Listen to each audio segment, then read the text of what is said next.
So hello and welcome, happy Friday. This is Friday, August the 16th, and this is Backyard Beekeeping Questions and Answers, episode number 271. I'm Frederick Dunn, and this is the way to be.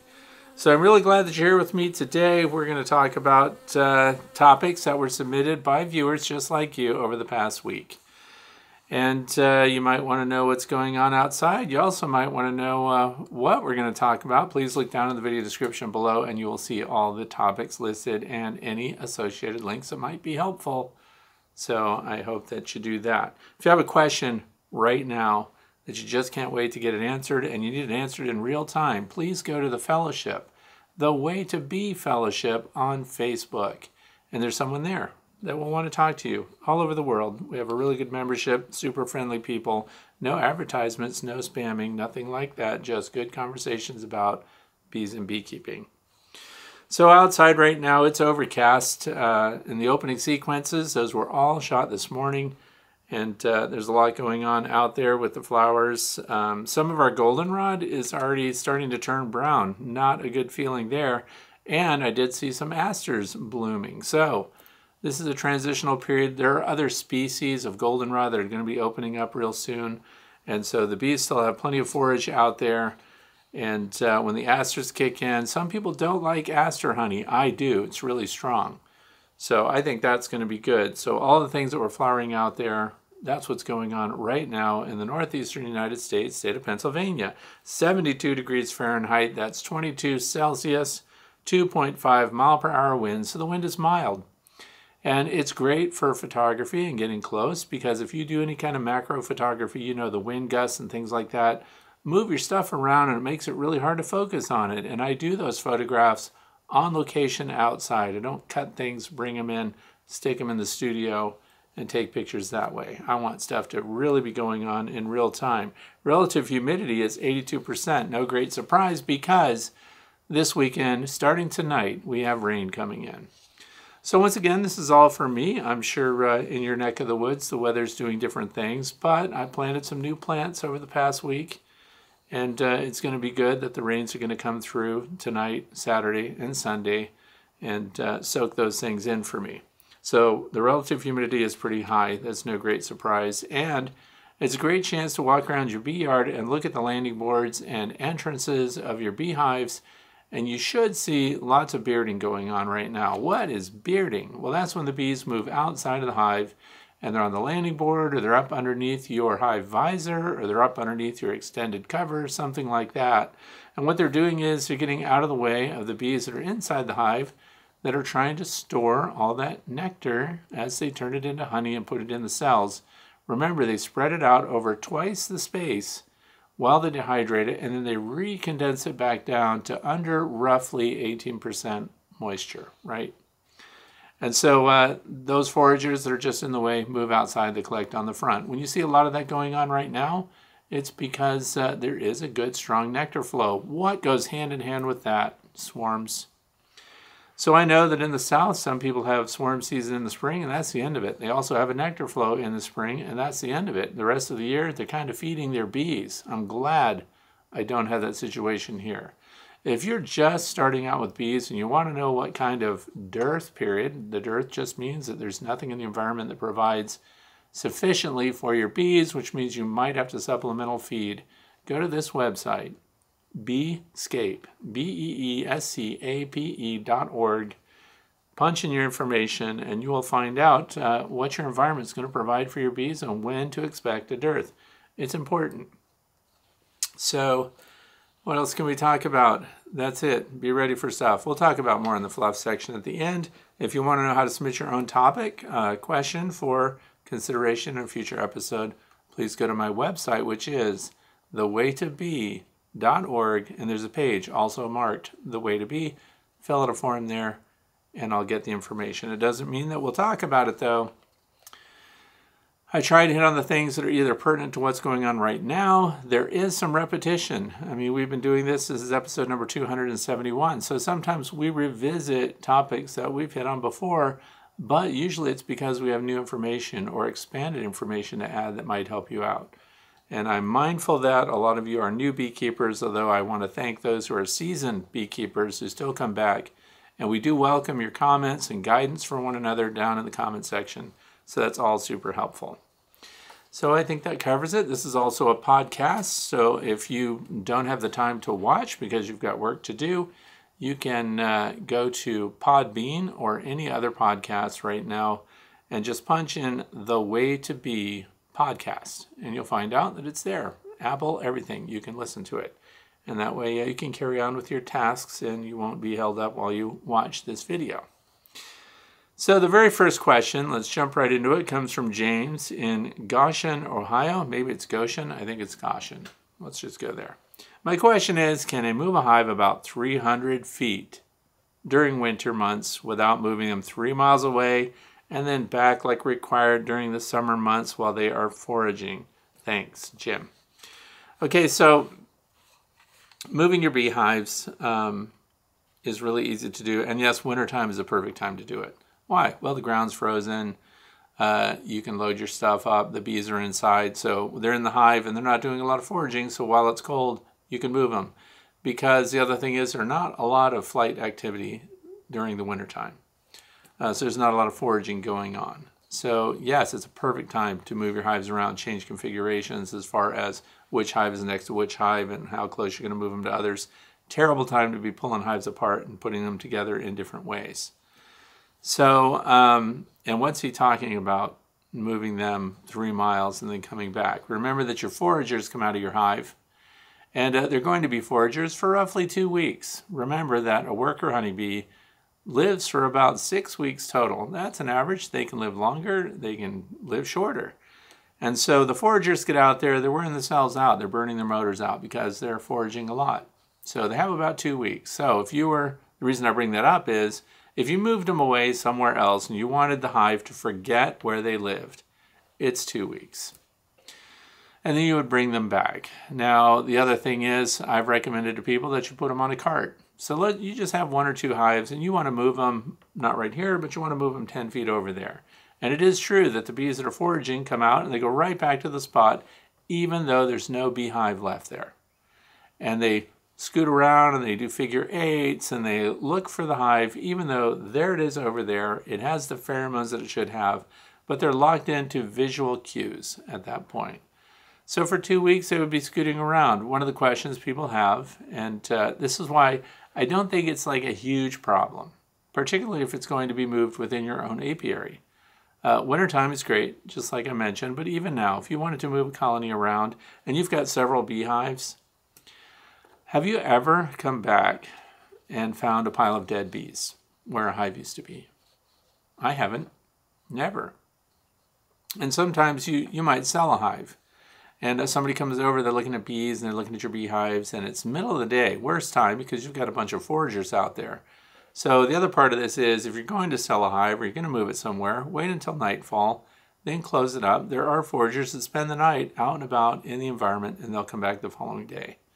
But the most of your bees, and remember what I said to you about bearding, So if you're thinking about moving your stuff or selling a hive, try to do it on a cooler day when the bees are likely to be all inside, because if you're going to button it up and you've got bees bearding on the outside, you add to the complicated process of moving your beehives around.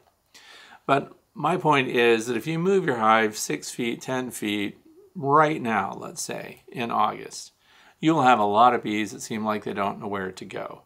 Now here's the thing, they don't die. In other words, they don't just die on the spot and end up with a pile of dead bees where the hive used to be. It just doesn't happen. What they do is they migrate to other beehives. Foragers are capable of getting resources and bringing them back to the hive, which means they're in demand for every apiary, every colony of bees in your area. So those bees that come back and don't find a home can find a home with another colony. So they're welcome. They show up with groceries year in. So, I don't know that it's that big a deal, is what I'm saying. I think we make a big deal out of it because you see a bunch of bees and we think, oh, they're so disoriented, oh, they just have no idea where to go. But they do ultimately go somewhere. They don't just sit out there and die. Otherwise, we would find piles of dead bees where hives once sat. So they're going to find a place with other bees, I think. I'm very confident about that. But here's the thing. During winter months, very easy because fewer foragers, therefore fewer losses when you make that move. And if you have multiple colonies, they will find a home.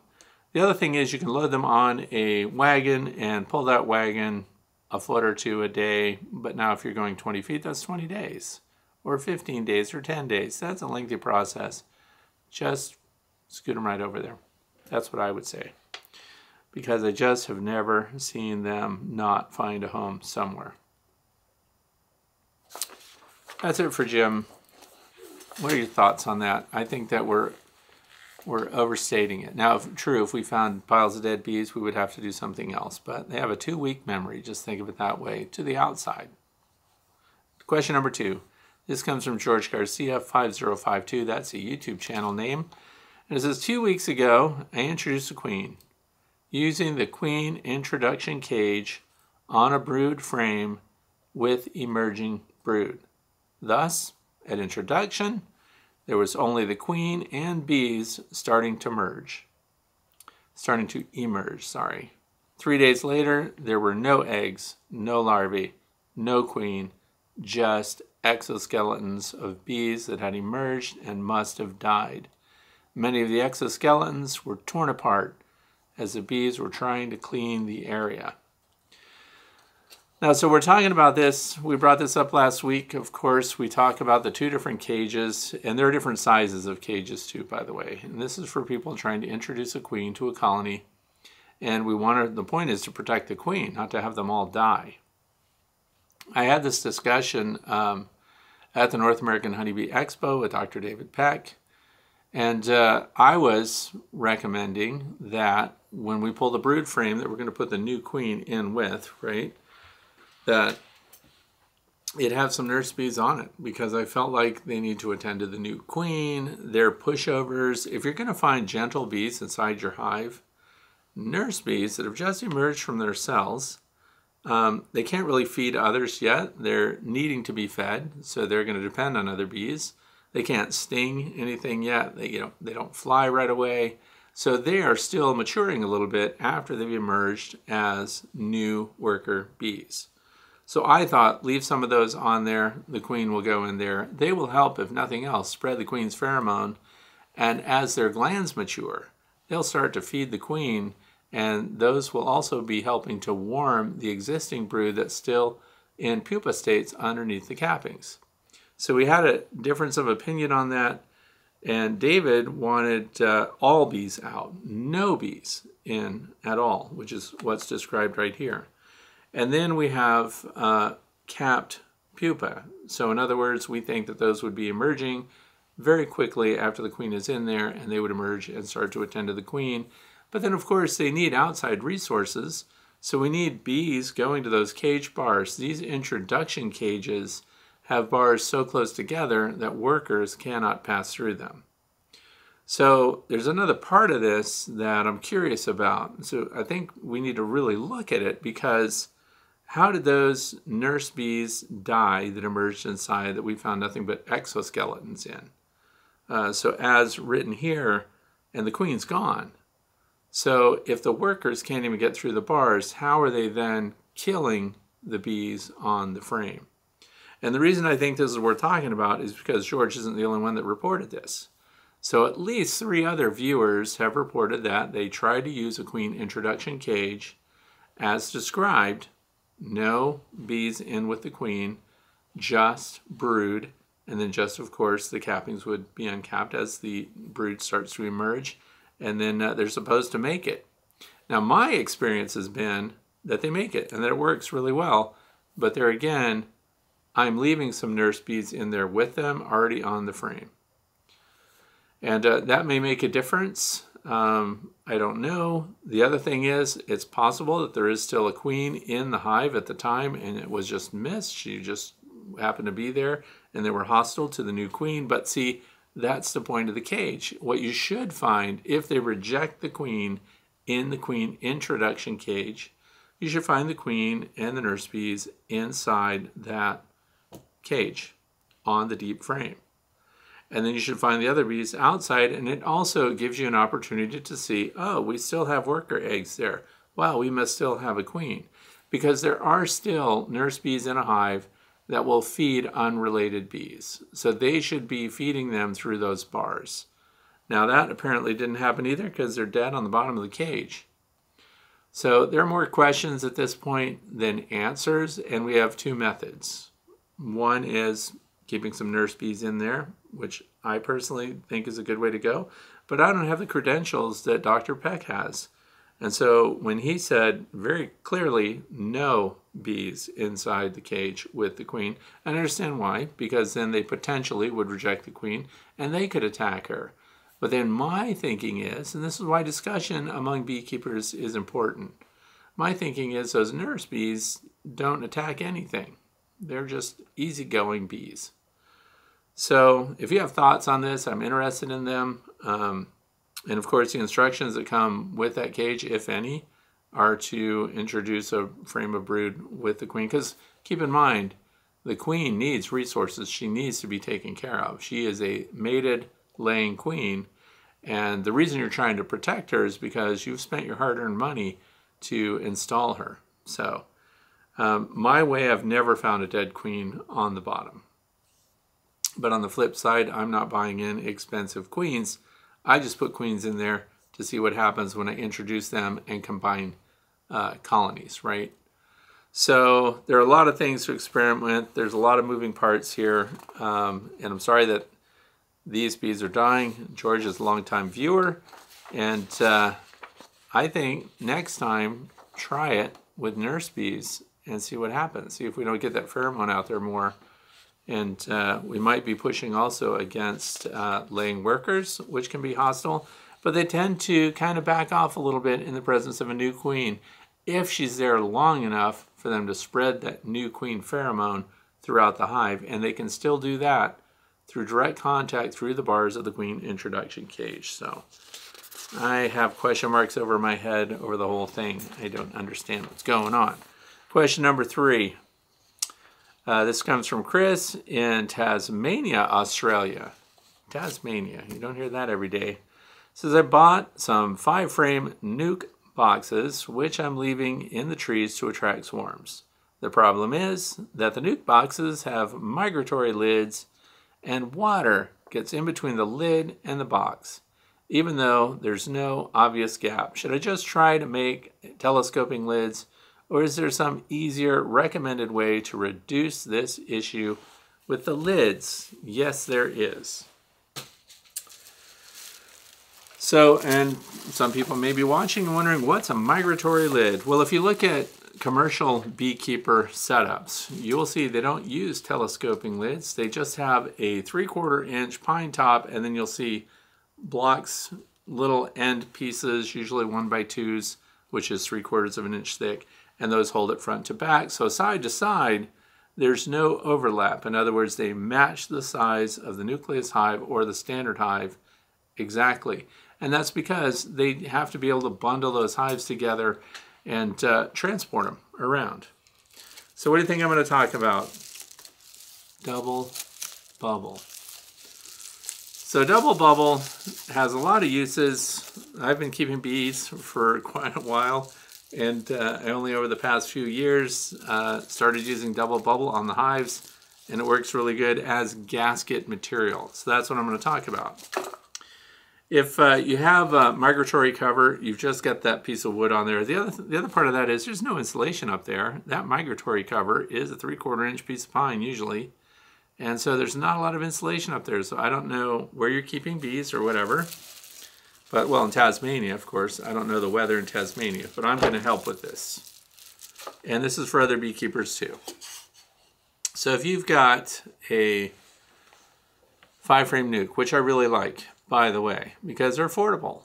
5-frame deep boxes, and we have nucleus hives out there, and we go 5, then we add 5 more, and then we add 5 more. That's 15 deep frames if we go 3 high.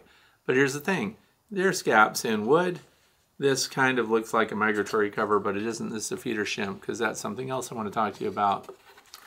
We're going into winter around here, so I hate to say that. I mean, it's August, for Pete's sakes. We have a couple of months. It's not winter yet, but I want you to be prepared, because what I don't want you to do is find out that you need to build equipment and set things up, and now you have to put on your winter outfit just to go in your wood shop and build things. Let's build things this weekend while it's raining and you can't be outside anyway. So anyway, this is a feeder shim. Now this particular one I bought. Why does it have this piece of wood amending the width of it?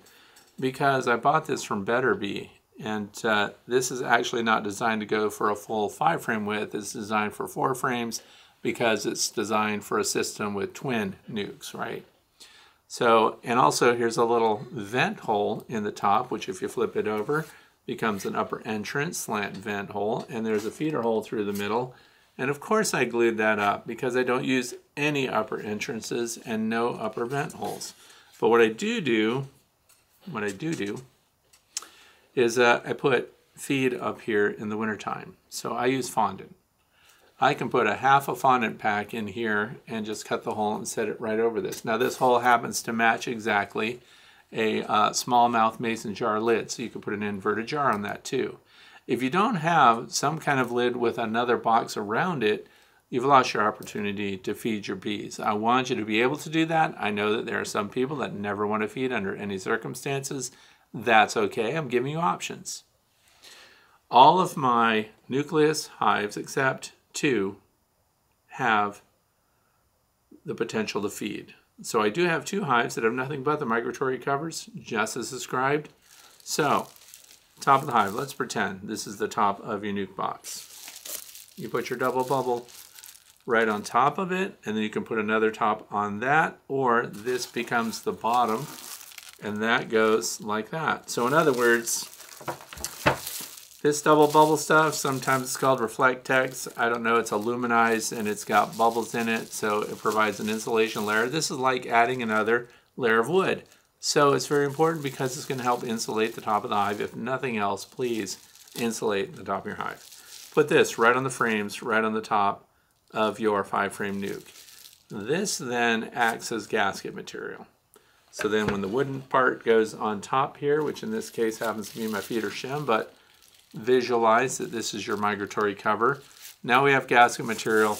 No rain is going to get in there, and no wind is going to blow in there, even if they're a little irregular, even if they're a little skewed. Now for me, I just created an airspace up here. I'm going to put fondant up here in wintertime, so I'm also going to cut this little circle out so the bees can come up underneath right in the center and go right into the fondant. What's on top of that? More double bubble right on top, just like that. Then what goes on top of that? Another piece of wood, because now look what we did. We created an airspace between 2 double bubble layers, which means now we have an airspace that's blocked, which means more warmth, more insulation, just because it's trapped air without movement. So another cover can go like that. You can't have too much double bubble, in my opinion. So I just wanted to talk about that's how I personally would do it.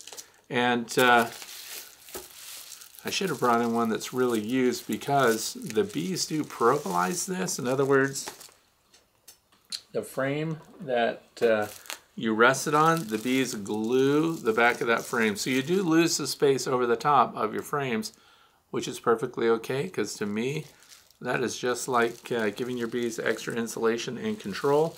Think about inside a hive, inside a feral tree or something like that, feral colony inside a tree cavity. They don't leave a space over the top of their comb. Now, I'm not saying the space over the top of your comb is a bad idea. I think it's fine that the bees walk over the top of it. Bee space is 3/8 of an inch. But if you have double bubble right on top of that, of course, they move under or around the ends of the frames to get to the different adjacent frames. So, easy stuff, works great. I like it. And that's it. I hope this helps Chris. Let us know what you do. Let us know how it works. I love follow-ups, by the way. Bullet point follow-ups, not a whole story, because I just don't have time to read everybody's full-length stories. So, question number 4. This comes from Emil Andrusko, 8597. That's the YouTube channel name. I'm in Yardley, Pennsylvania. I created a resource nuke in the spring, and it has served me well. It grew nicely, and I added a second 5-frame deep on top. So here we are, another nucleus hive, 5/5. So that's the equivalent of a 10-frame standard Langstroth deep brood box. It's now 5/5 deep frame nuke. I'm considering overwintering it this way. I say go for it, because I've had them go just like that just fine. I will provide supplemental feeding with Hive Alive fondant. So you're going to need a feeder shim on top of that, like the one I just showed, or another one that you may have.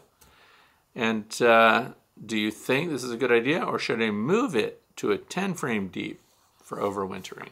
So this is my experience here with my own nucleus hives. Some people don't like nucleus hives. That's perfectly fine for you. But the 5/5 configuration compared to the wide 10-frame standard Langstroth deep box, which one would winter better?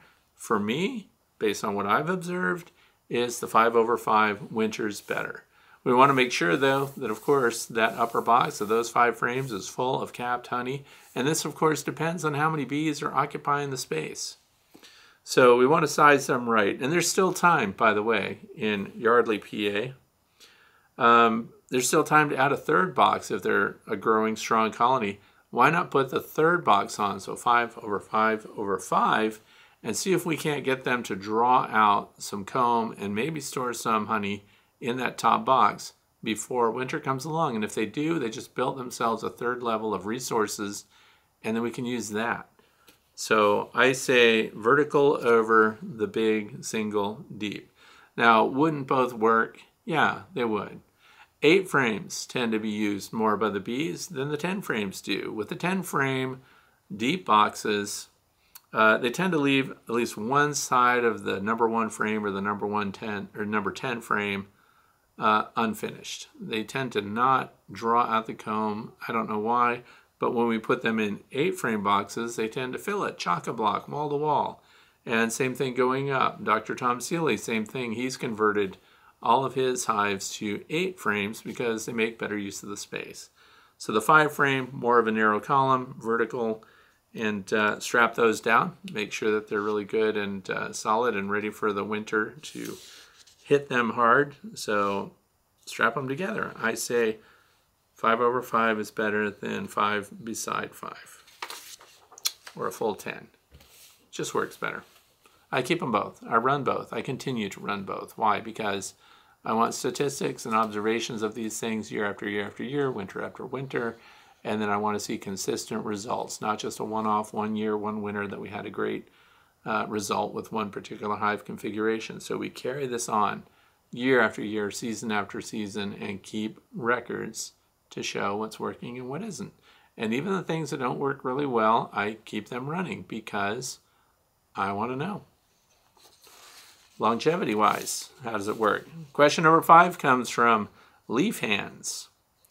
We have tried to set up a watering station a few times on top of the hive, under the roof of the hive, using the small hole in the lid for access.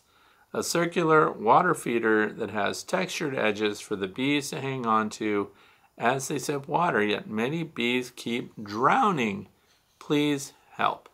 Well, this round feeder sounds like the Rapid Round feeder. But I want to talk about, now this is just my opinion. So I hope, because you're not the only one to mention putting water inside a beehive, I personally would not put water inside my beehive. I want the bees to bring in water when they need it, and I want them to be able to dry out their hive when they don't need it. So I want my bees to be able to move the air around. They're perfectly capable of bringing in the moisture that they need when they need it.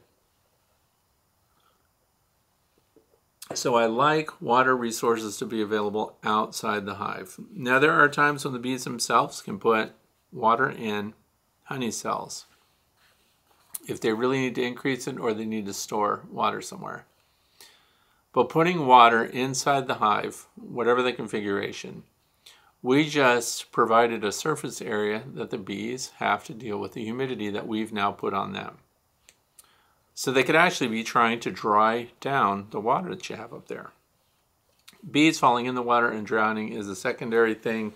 So let's say you're insistent, you want to put water in the hive, even though I have asked you please not to, and have you put your water resources out in the area of your bee yard somewhere.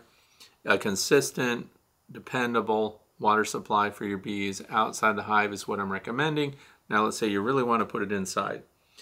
I think if it's to wrap it around, you could put cotton inside. Now it's just water, so it's never going to plug up the way sugar syrup can plug up cotton fabric and things like that. I've recommended that you get those toddler socks that are by Hanes or whoever else makes them that are 100% cotton, and you cut off the little ankle part and you put that over that little column that is the riser in your round feeder, right? And then your bees get their footing on the cotton. Now if it's cotton, and if it's nothing but water, that's going to act as a wick. You don't need to even give them access down into the feeder.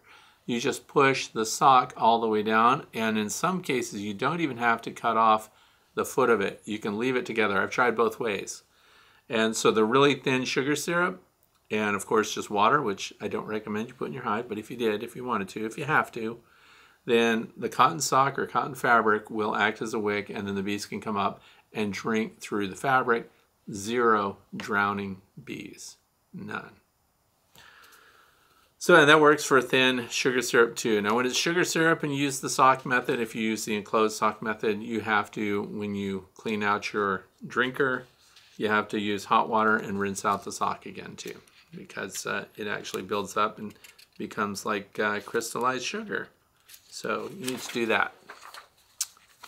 But I recommend water outside the hive. Question number 6 comes from Aaron.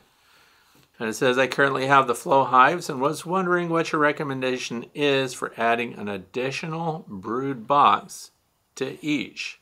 I live in Ohio. What pros and cons have you seen with only having 1 versus 2 brood boxes?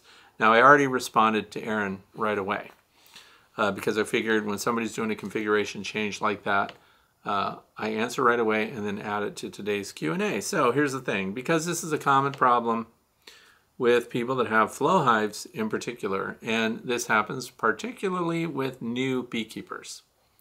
So we have the way the flow hive comes from the company. It is a deep brood box, and you're supposed to set that up by itself. It's a 10 frame or an 8 frame, right? Standard Langstroth stuff. So what you're supposed to do is let the bees build all that out. In fact, a lot of the frames that come, in fact, all of the frames that come directly from Flow are foundationless. So the brood box becomes a foundationless brood box, right? So there's a lot of work that has to go on. They have to draw out all their comb. And some people say, well, I can't lift deep brood boxes, so I'd much rather use mediums all the time. Well, you don't generally lift your brood box at all. So there's not a weight issue there. But what I'm trying to explain or lay the groundwork for is that the bees need to draw that out, and then to add another brood box is another deep box. So that's a deep 10 or a deep 8. That would just about be all they could manage. So then your plan would be ultimately, once those are full and involved and full of resources, then you would add your third, which is the Flow Super. And that thing is huge because it's another deep box. So it's a deep honey super. Most people use either a shallow honey super or a medium honey super, and then as they fill those, they add another medium or another shallow whatever they're using. But with this flow configuration, right, you have the deep box, you did a second deep box, now we want to put a third deep box. You have a huge challenge ahead of you for the bees, depending on where you live and what kind of resources they are, how strong the colony is, how productive the colony is, and so on. So, and I'm going to recommend for those of you who are dealing with flow configurations, please go to my website, which is thewaytobee.org. There's a page there with a title that says The Flow Experience or the Flow Hive Experience. All of my guidelines are there for how to modify your box for cold weather beekeeping. Because in New South Wales, Australia, they don't need to worry about these huge beehives because they put a single box on, they put a queen excluder on that, they put the flow super on that, and it continues to fill throughout the year, and they just draw it off whenever it happens to be full and capped. So here I recommend, since we're on the topic, your deep brood box. Once it's 8 out of 10 frames full, put your medium super on there. But the Flow Hive company doesn't sell a medium super. So I recommend you buy the second deep brood box as described here. But now you're going to need a table saw. And you're going to cut it down so that the top of that brood box, which has the rabbet joints in it, becomes your medium super. So you cut it to the appropriate height for a medium super to hold medium frames. That bottom surplus piece, which is just about 2 inches left over, that now becomes a feeder shim above your flow super, underneath the gabled roof. That is kind of a visual trademark of the flow hives. And now we have additional feeder space up there if you need it. So you just got 2 things out of 1 box. Now the other thing is standard Langstroth equipment is not compatible with Flow Hive boxes because Flow Hive managed to make their boxes 8 or 10 frame about a 1/4 inch narrower in width. They are the same front to back. But width-wise, they're a 1/4 inch smaller, which means if you take a standard medium box from any Langstroth supplier and you put that on top of your Flow brood box, it's going to overhang it 1/8 of an inch on each side, right? You center it up, and you think, oh good, I'm all set. Then you got to put your lid on. That gabled lid won't fit because now it's designed for something narrower and it won't sit on top of that. So you either have to cut down the top a little bit or get yourself real Flow Hive stuff or make your own box to match that. But I highly recommend here in the United States, deep brood box, medium super. Once that super is full or 80% full, that's when you put on your flow frames, right? So, but 3 deep boxes, you're asking a lot of your bees, and you could end up with just partially filled frames if they work it at all in the flow super, and then the season's over and you're taking it off and you're all disappointed because you just spent all that money for a very expensive hive configuration and have nothing to show for it. Deep box, medium, once those are involved, flow super. Much better chances. And you could spend your first year building up those resources, building the colony, getting them strong, getting them to draw that comb, because you can use standard heavy wax foundation inside that brood box, but I'm just describing the way the flow people send it to you. It's just the frames, there's no foundation. But you would speed things up by having foundation in there that's heavy waxed. Moving on to question number 7 from Colette in Chico, California. Could you go over the different techniques to join 2 colonies when the 2 colonies are weak? One is weak or the other is strong. 2 queens, only 1 queen. And please comment about foragers going back to the location of the colony that was moved. What to expect? Calm integration or fierce battle, especially when there are 2 queens. So this is a big combination question here from Colette. And we already covered some of it because we talked about moving your colonies and things like that. So when you're combining colonies, you're going to have the same thing as if you had just moved it somewhere. And I changed gears on this year because I do not want to expand my apiary. I want to reduce and condense my apiary now. I have too many hives of bees. So this time of year, we're going to get swarms. So what am I doing with the swarms? I'm combining them with weak colonies. So this ability to combine your colonies and not worry about what's going on inside there. There are a lot of moving parts here too, so let's take them one at a time. First of all, join two colonies. When the two colonies, one is weak, one is strong. Okay, so you got a strong colony. They're booming, they're kicking, everything is great. You have a weak colony. Now you can do this and figure it out very easily. What kind of landing board activity is there? When you see that all your hives are just booming and it sounds like somebody left a dryer vent on in your backyard and they're just blowing away and foragers are coming and going and we've looked at the pollen coming and going, then you get to this one hive that's quiet. And you don't see pollen coming or going. And every few seconds a bee comes and goes, you know. So the good news is not being robbed, which means you have a colony that's intact. But we're going to run into a potential issue that I just described with the flow hive question. Double deeps. Chances are you've got a deep brood box for both of these colonies. And we're going to take the weak colony that has this low activity. We're going to inspect it and we're going to look for disease. You might wonder, well, how do I know if they're diseased? You know, I'm a new beekeeper. Funny you should ask. I'm going to recommend a field guide. And I don't care what your level of experience is. If you don't have this field guide, you need one because it helps you identify diseases in your hive. And you can get it at extension.psu.edu. So that's the Penn State Extension. It's honeybees and their maladies. I've mentioned this before. I will mention it again because it's that good. It has pictures that help you understand what you're looking at. I'm not going to spend a lot of time talking about it. If you don't have it, you need it if you're a beekeeper. And I get nothing, of course. It's an education program there. They don't pay people for stuff. So anyway, make sure that you have no disease issues in the colonies you're about to combine because you may just have to euthanize it. You may just have to get rid of it.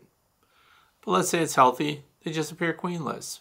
Maybe there's a couple of laying workers going on. Maybe there's nothing but a dwindling colony that has a bunch of drone brood in it.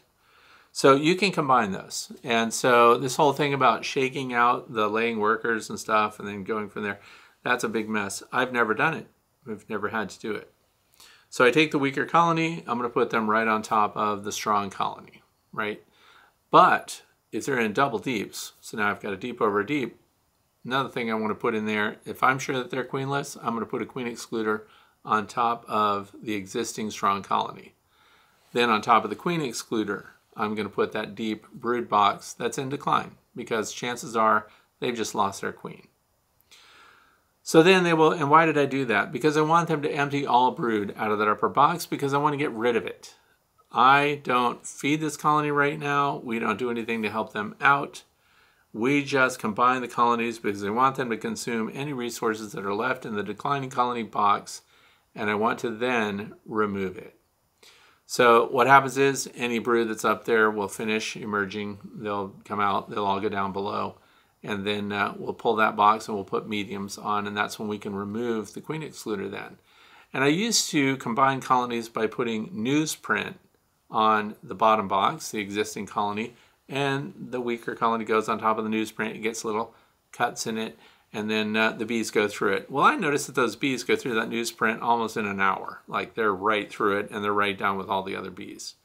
So how much fighting happens? I don't know how hostile your bees are. I don't know how resistant they are to other bees.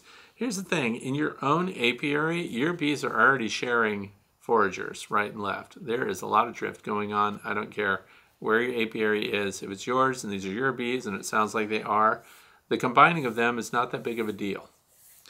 If there's any skirmish that happens, it's very few bees. You might see a couple of bees being dragged out, getting bitten on their feet and things like that. They're considered interlopers, but you don't find a bunch of dead bees in front of the hive, and you don't find a bunch of dead bees being dragged out and flown away after this combination. So I have to think that it happens pretty quick, that the pheromones just get accepted by the new colony that you're putting on. The other thing is the space where you took that weaker colony from, you'll see bees hovering around there, looking around, but they're going to find their way into other hives, assuming you have other hives, right? So it's actually very easy to do, and I don't use the paper method anymore. I just combine them. If I have a queenless colony, and I historically would at that point contact Bee Weaver, and I would fly in a laying queen before they're too far gone. I don't want them to be queenless for 3 weeks. This is why my inspection cycle for all of my hives is between 2 and 3 weeks, because at 3 weeks without a queen, without evidence of open brood and things like that, I realize that they are queenless and I can have laying workers at that point. So that's the cycle. Now, if you're fully aware, you can do a lot of assessment through landing boards, as I described before, but we want to get them out of the deep box, so now we can have a single deep, and it's an easy combination. It's calm, no paper, I just put them right on. If I collect a swarm and I have a colony over here that has no queen in it, I've been worried about them for a couple of weeks, I take the Colorado Bee Vac, by the way, it's very handy when it comes to combining a swarm with an existing colony that just needs a boost. Your swarm has a queen in it. Your swarm is a completely intact eusocial group of bees. They are ready to occupy a space. So I collect the swarm in the Colorado Bee Vac. You can use your own Bee Vac, whatever you collect them in. But the Colorado Bee Vac is already a 10-frame Langstroth box, right? It's a standard hive box. And you can't hang frames in it, which wouldn't be terrible if you could, but you can't. It's just an open space with a screen on one side and a cookie sheet that you pull out underneath. I always store them overnight. I don't go straight over and collect a swarm, go straight over, put them in another hive. Keep them overnight, spritz them a little bit with sugar syrup if you need to, or water just in case they're thirsty. And then that sits right on top. You pull your cookie sheet out and they combine with the bees down below. And then once they're out of that top box, you take that Colorado Bee Vac away, or whatever you use to introduce them. And then whatever's left in that box, you set that right in front, leaning right against the hive, and you'll see them going in. Now, if they don't go in right away, I'm going to mention another product to you.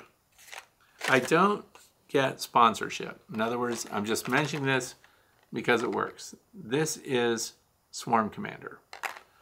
These are specifically little Swarm Commander break capsules, right? They're glass. You can keep these in your fridge. I'm told to keep them refrigerated. They last longer. I use these to get bees that won't go into a hive to go into the hive. So I'll take that capsule, break it. It's got a little cotton tip on it that you see right there.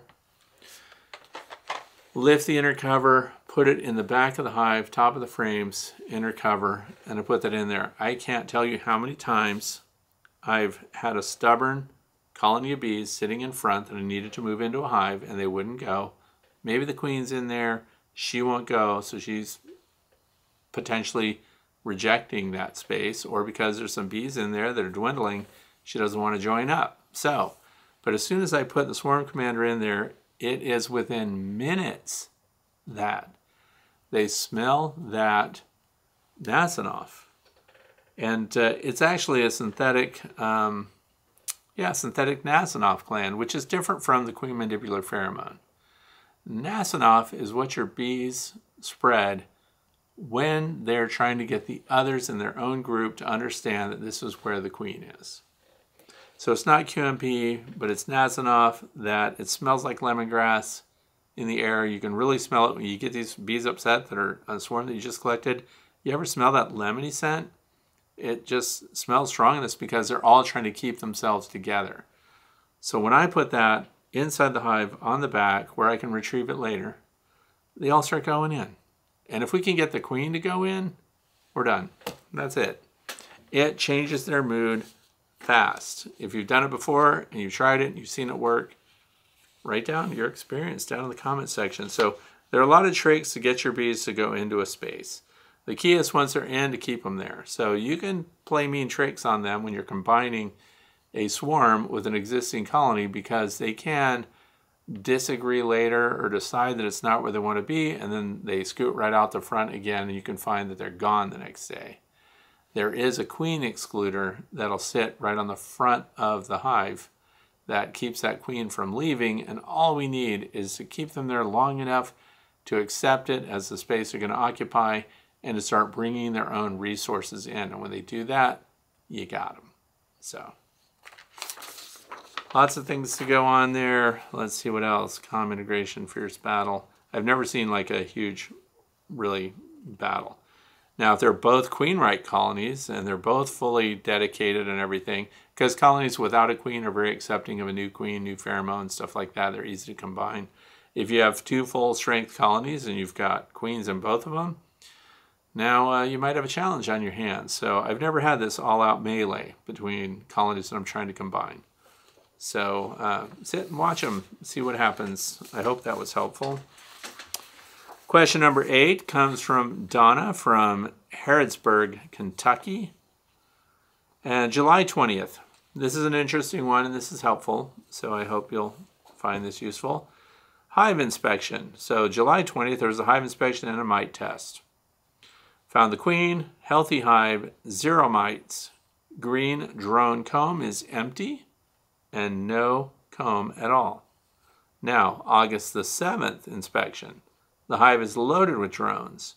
Green drone comb is drawn out. This is key. One side, 2/3 full of eggs, larvae, and capped drone cells. 1 egg per cell. The hive has drone cells bottom of 3 frames, 2 frames of normal capped brood, larvae, and eggs.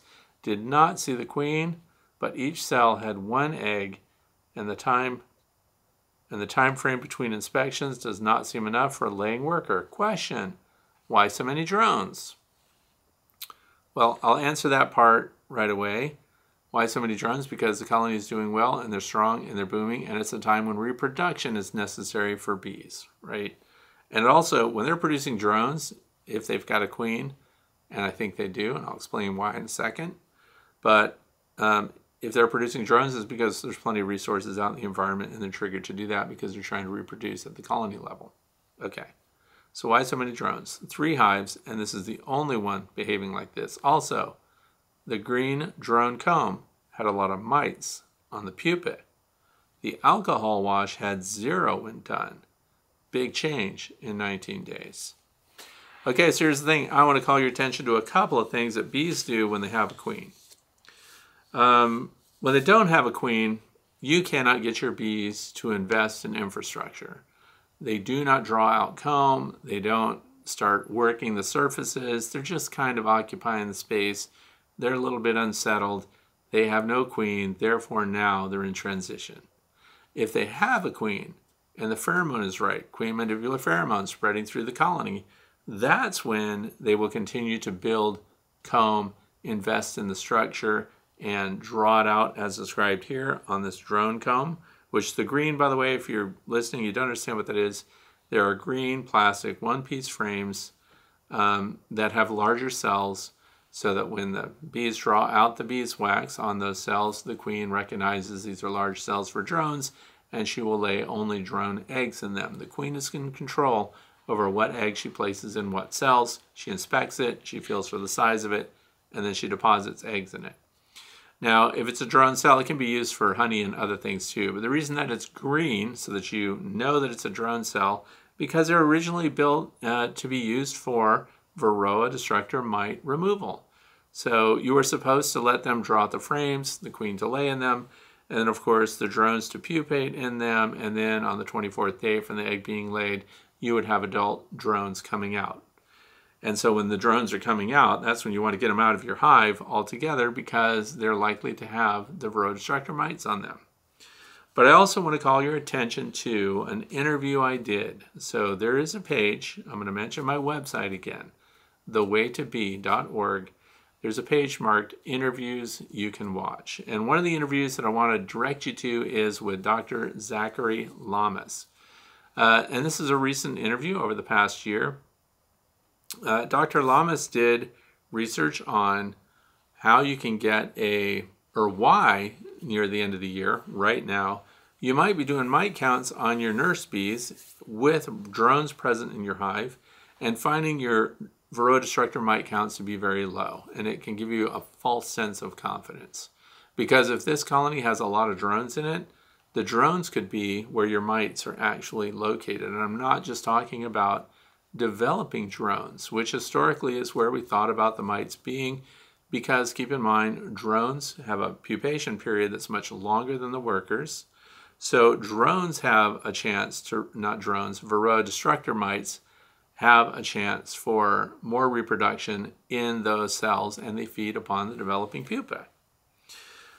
So the thing is that Dr. Lamas observed and has validated and has published his study now, when those drones emerge from their cells, that's when you would, of course, see any reproducing or the Varroa destructor mites that developed in that cell. They come out on the body, but then they become a dispersing mite. So it used to be called the phoretic phase. Now it's a dispersal phase. What it means is those mites are on the move. Now here's the thing. Then in the absence of drones, these mites would move to your worker bees. So, however, if you've got a lot of drones in your hive and they're at the second and third day of life outside the cell, now your Varroa destructor mites are drawn to the bodies of the drones. So if you're doing your mite counts on the bodies of your worker bees, you will be missing the majority of the mites, which are now on the bodies of the drones. So you should be drone washing. Yeah, you should be drone washing. So washing for mites on your young drones. So there are a lot of ways to do that, but I think it's a queen right colony. I also think that the drones have drawn the mites over, which is why the mite wash was at 0. And I think we should be mite washing the drones. Now here's the problem with drones. They zip around and go to as young as 3 days old. So we know that the Varroa destructor mites can leave nurse bees and attach themselves to the bodies of young drones. A couple of days old. If they're flying out on the 3rd day, what are they carrying with them? They could be spreading Varroa destructor mites to the other colonies they go to, and they go to a lot of different colonies. Drones show up at colonies they're not even related to, and they get fed and they get brought right in. And so what are they in contact with? Nurse bees are feeding these drones, and if the drones show up with Varroa destructor mites on their body, they can now migrate to the nurse bees in another colony, and they become part of the mite spread, right? This is why we need to be very careful about our own apiary. And if one of them has a really high mite count, we need to watch out, because if they're, as described here by Donna, if they are producing drones in that colony too, then we're providing a vehicle for those Varroa destructor mites to spread throughout your apiary, and even other apiaries, because remember, they're flying out to drone congregation areas trying to mate with queens, virgin queens. So anyway, I think it's queen right. I think that the drones are drawing your Varroa mites. I think that you have a colony based on your mite count numbers in the past here that you might need to treat. If you've seen mites on the bodies of your drones, treat the colony.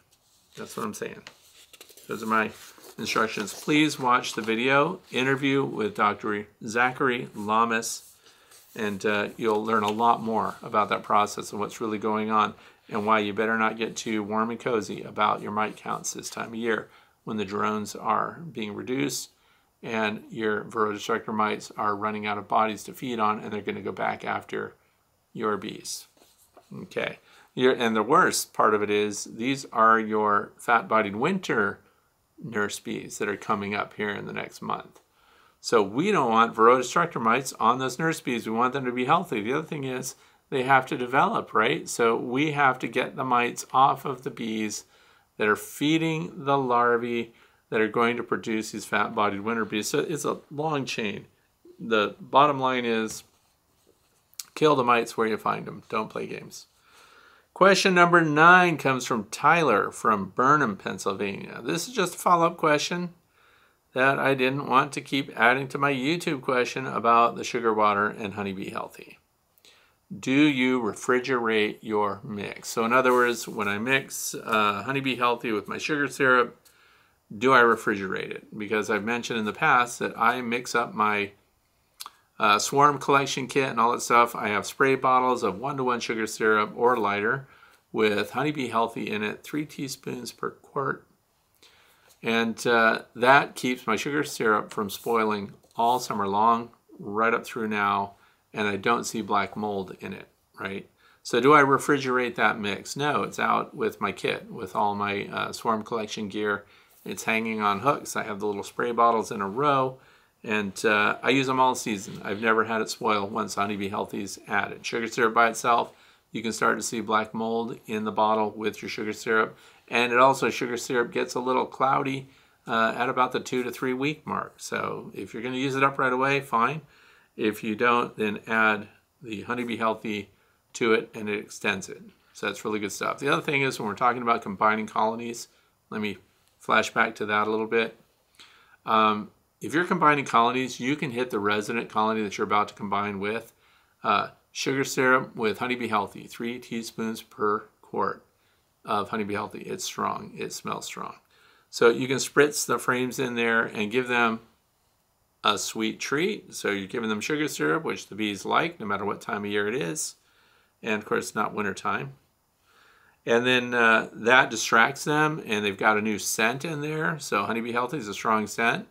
Now, the other trick that I do, because that's combining them, and it also, I don't spritz the weaker colony that I'm combining. Why don't I? Because I want them to move down and join in feeding on the sugar syrup that I'm spraying in there. Don't spray so much that you're putting bees in jeopardy in the brood frames, right? You don't want to sugar soak them, but just enough to get things going. Now you might be thinking, but what about robbing and things like that? Well, if you have an apiary with several hives in it, what I do to the other hives that I'm not opening up and spraying like this and combining, I go and I spritz Honeybee Healthy and sugar syrup on every single landing board. That occupies everyone. They all smell the same, and then they clean it up. Don't worry, it's not going into your honey because they're consuming it using that energy right there. It's not enough for them to recognize it as a resource that gets stored. So, Honeybee Healthy, sugar syrup. Honeybee Healthy extends the sugar syrup and helps with the introduction of queens. So, mostly anecdotal information there, but as far as the preserving your sugar syrup, it does that. So it works really well. And so we're into the fluff section here. I'm also going to mention, as the season draws to a close, if you have already taken out all the honey that you're going to, and so your honey supers are done, and for us, that's still ahead of us here. So we've got a couple of weeks ahead that we're still going to harvest honey, and then beyond that, that's when we're going to start looking at settling the bees in and configuring them for wintertime. So after your honey supers are off, we turn our attention to Nosema ceranae, right? There's Nosema apis, Nosema ceranae or ceranae, however you want to say it. This is a disease of the midgut of your bees. So there's a treatment for it that you don't use when you have honey supers on. But we're going to talk about Hive Alive syrup. And as we mentioned before, with the Honeybee Healthy syrup, it also does work to extend your sugar syrup and keep it from molding and being spoiled. But I don't spray bees at different times of the year with the Hive Alive. It kind of smells licoricey. I don't know if you guys have sniffed it. But what I want you to pay attention to also is this stuff has an expiration date on the bottom of it. So don't buy a whole bunch of this stuff that you will not use. They make a really small bottle of it, which may be enough for your backyard apiary. Don't buy more thinking that you're going to use it all, because the dose for a hive is 1 gallon of sugar syrup with 2 teaspoons of this stuff. So this goes a long way, and you're going to give a dose of 1 gallon per hive. That is the treatment, and you're done. So that 1 gallon per hive, if you've got 10 hives, this is too much. This stuff is going to expire. So pay attention. Mine's going to expire this year, so I have to use this up. So the other thing is they have other things that we feed when we're setting up for wintertime, but we want to get the Nosema spores under control. And we want to do that at a time when your bees, again, are building up those fat-bodied winter bees at the end of the year after you've pulled all your honey supers.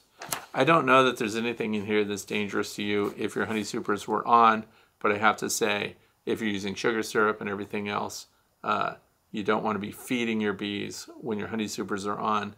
And of course, this then would go with the feed. So don't do it. After they're off, then do it.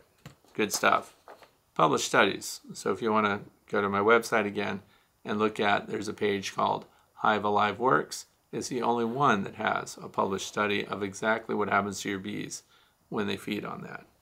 So in the fluff section, moving on, garden center resources. I put out a video 2 days ago, whatever. My grandson and I went to the garden center, and we wanted to see what the bees are on. It's a great way to look at all the different plants in a very, a couple acres. Most garden centers are really big. And you can go around and you can look at perennials and you can see in your own zone. So this applies no matter where you are.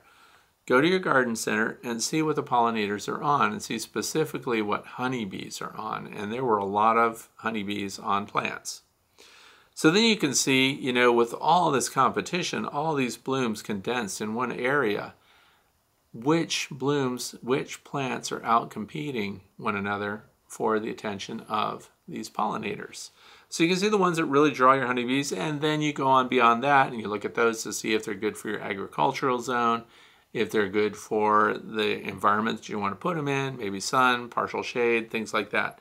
Go to your garden center, and then of course, as the year wraps up, most of them run specials. I did not get a special, but I did buy some stuff, and it worked out really well. So that video is, if you go to my channel, it's the video right before this one.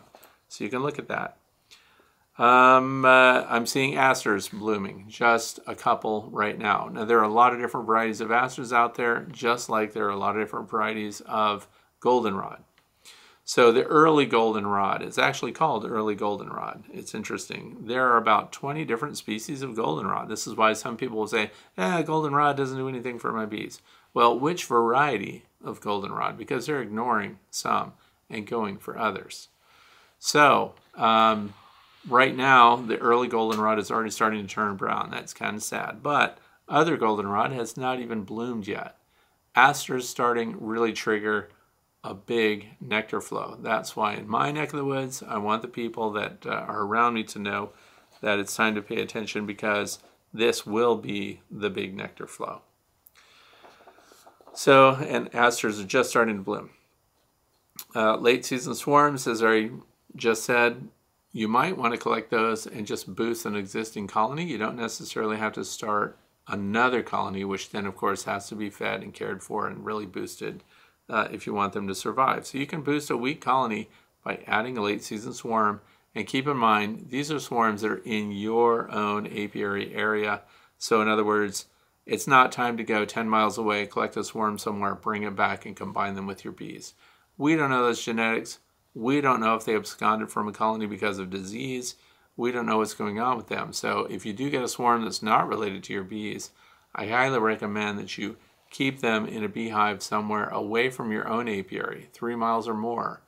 And hopefully you have a friend that will let you keep bees on their property somewhere.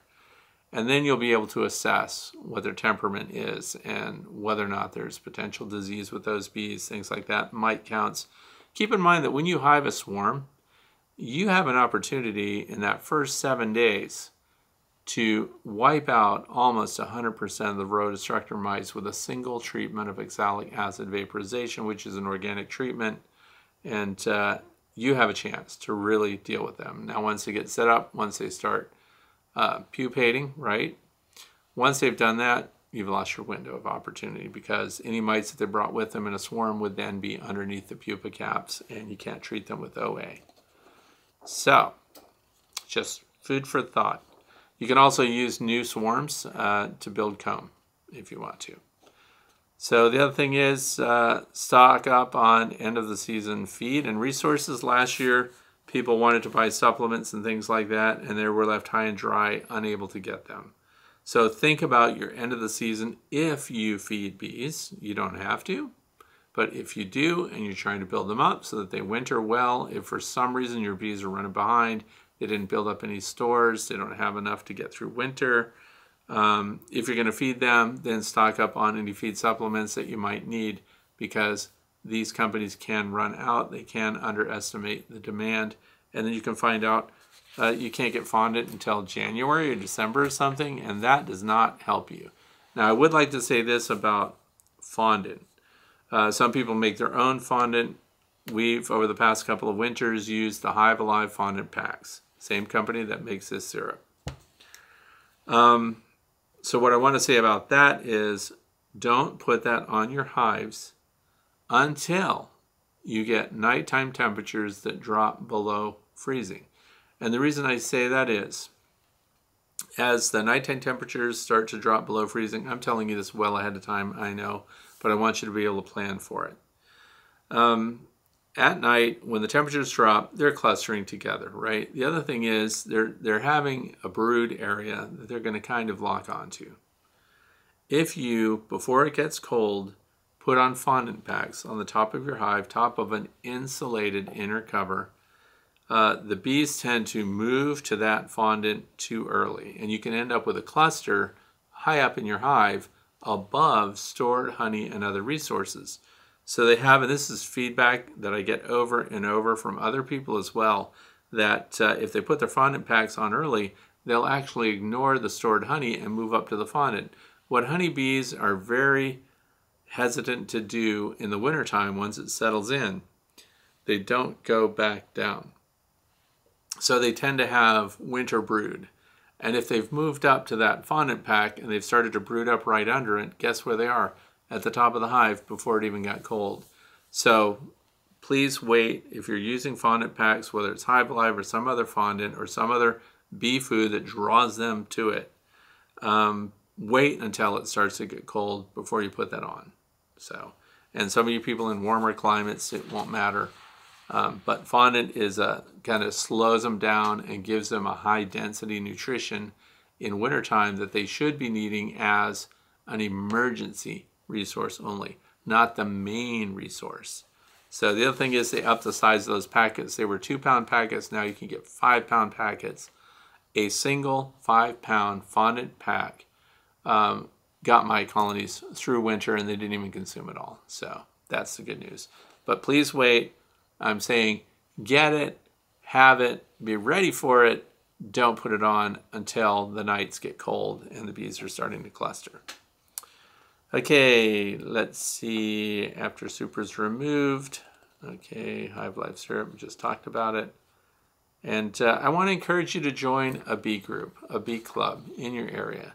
If there isn't one in your area, but there's other beekeepers that want to get together, I recommend starting to get together with other beekeepers, regardless of how they're keeping bees, so you can have this great exchange of ideas and experience and have people to bounce your own thinking off of. This is very important. There are people that make comments on some of my videos that lead me right down a path I haven't thought of. And it's beneficial to have input from lots of other beekeepers. So if you haven't joined a bee club, think about it. Winter's coming. It's a great time to be social. Upcoming, we do in my bee club, we do a monthly breakfast just at the local International House of Pancakes. That's coming up this coming Wednesday for us. So if you can just get together with a group of beekeepers and start a fellowship, if one doesn't already exist, reach out through social media. Who wants to talk about bees and stuff like that? And then pretty soon you'll find that you get your own little network of people going together. Because sometimes you might need a piece of bee gear that you just don't have. Oh, I have to expand. I caught a swarm. I don't have a hive to put them in. Does anybody have an extra hive they can give me? And I'll buy one in and I'll give you the new one when it shows up, that kind of thing. So being able to support one another, join a club, and get information from other people and entertain what other people have to say, observations they make, ideas that they have. You might be surprised, regardless of how long you've been a beekeeper, somebody can walk right in the door, make an observation, and shift something that you've been doing for a long time. So I hope you benefited from today's Q&A. And don't forget, if you want to submit your own topic for consideration for a future episode, please go to thewaytobee.org and fill out the form on the page, The Way to Bee. Thanks for being here. I hope you have a fantastic weekend and you have good things going on in your environment.